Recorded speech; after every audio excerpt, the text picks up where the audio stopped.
Hi guys, this is Dr. Kirot Chandrapanda back again. Today we will learn about presbycusis, the pure tone audiometry findings in cases with presbycusis.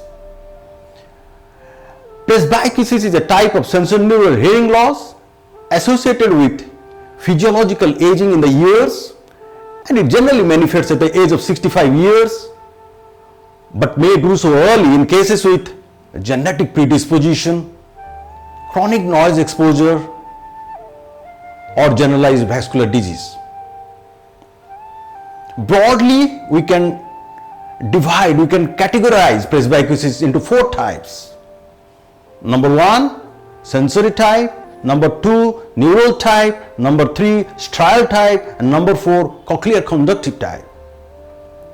In sensory type of presbycusis, there is degeneration of the organ of Corti,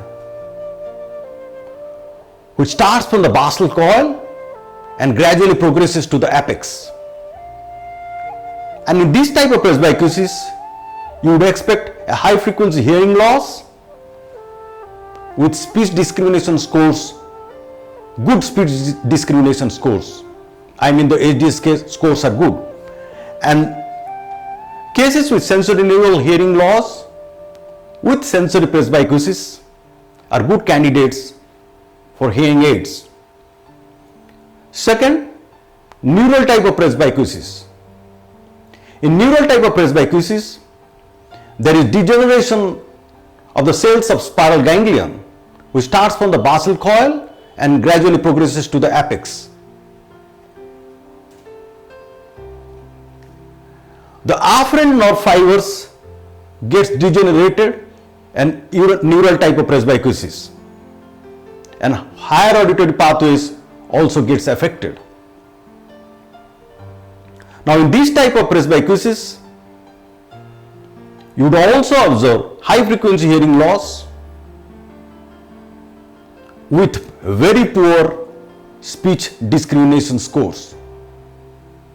Now they are not good candidates for hearing aids. And the third type is the strial type of presbycusis. In strial type of presbycusis,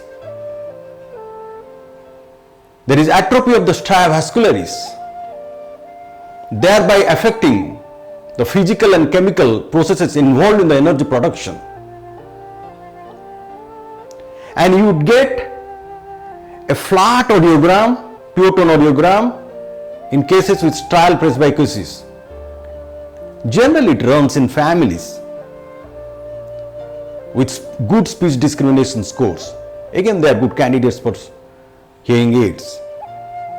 Now the fourth and the last one is cochlear conductive type of presbycusis.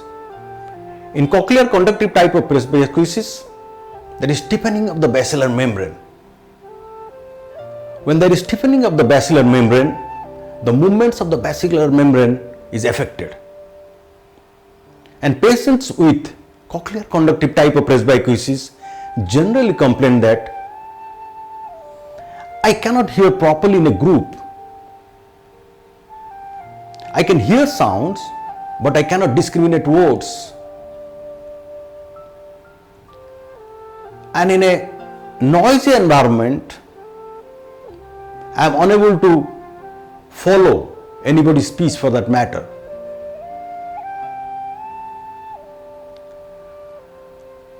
This is the general complaint of cases with cochlear conductive type of presbycusis. And the audiogram pattern is again high frequency hearing loss with intact low frequency thresholds. Thank you.